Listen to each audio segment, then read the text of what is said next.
Dans la prochaine capsule, je vais voir le nom des triangles selon les angles et selon les côtés.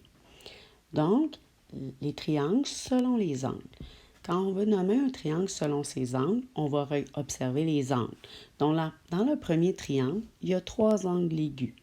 Quand un triangle a 3 angles aigus, des angles aigus, on se rappelle que c'est entre 0 et 90, bien, le triangle va s'appeler un triangle acutangle.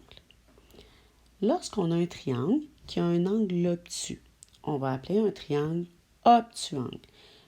Donc, on va aller mettre le petit symbole, un petit angle pour identifier l'angle qui est obtus. Et on se rappelle qu'un angle obtus, c'est un angle qui est plus grand que 90 et plus petit que 180. Donc, compris entre 90 et 180. Ensuite, on a un triangle isoangle. Iso veut dire 2. Donc, c'est un triangle qui a 2 angles congrus. Lorsqu'on veut identifier que nos angles sont congrus, dans le triangle qui est ici, les 2 angles qui mesurent la même chose sont les angles dans le bas. Donc, on va pouvoir mettre 2 courbes. Mais pour s'assurer de dire qu'ils sont congrus, on va mettre une barre dans chacun. Donc, comme il y a une barre dans chacun, ça veut dire que mes 2 angles ici sont congrus. Ensuite, on a le triangle équiangle qui ressemble beaucoup à équilatéral. Mais quand on parlait d'équilatéral, cela voulait dire qu'il y avait 3 côtés égaux. Mais ici, on parle de équiangle. Donc, équi pour 3 angles. Ça veut dire qu'ici, on a 3 angles égaux, 3 angles congrus. Et dans notre dessin, pour identifier que nos angles sont congrus, je peux mettre mes arcs, mais ensuite, je vais identifier avec des barres.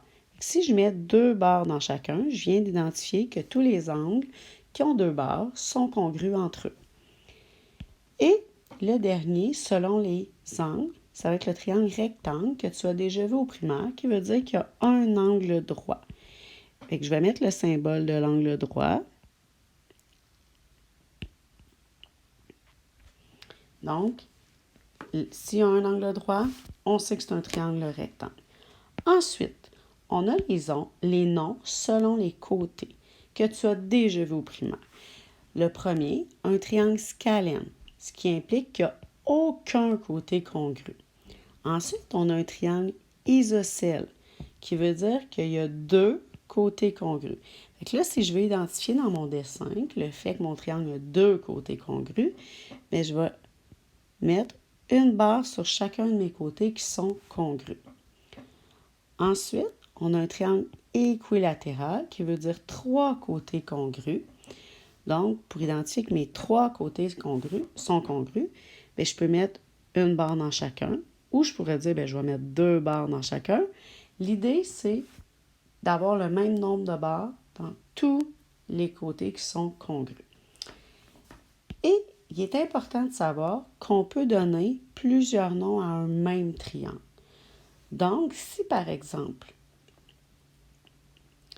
j'ai un triangle qui est équilatéral.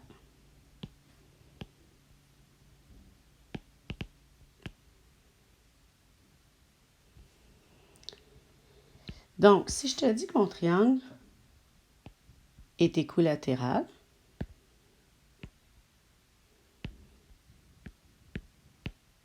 ça veut dire qu'il y a 3 côtés congrus.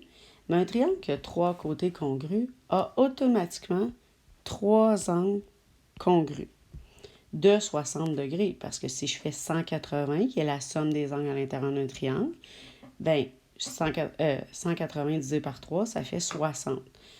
Donc, automatiquement, mon triangle va être équilatéral. Il va être équiangle. Mais comme il y a 3 angles égaux de 60, donc 3 angles aigus, il va être aussi acutangle. Fait que là, quand tu vas nommer un triangle, il faut toujours que tu penses à tous les noms qui existent pour savoir s'il y a plusieurs noms. Fait que si je te demande tous les noms de ce triangle-là, il faudrait que tu me dises équilatéral, équiangle et acutangle. Si je te demande le nom selon les côtés, bien le nom le plus précis, c'est équiangle, mais il y a aussi selon les côtés, il est équilatéral. Mais si je te demande selon les angles, bien, il est équiangle, le nom le plus précis, mais il est aussi acutangle.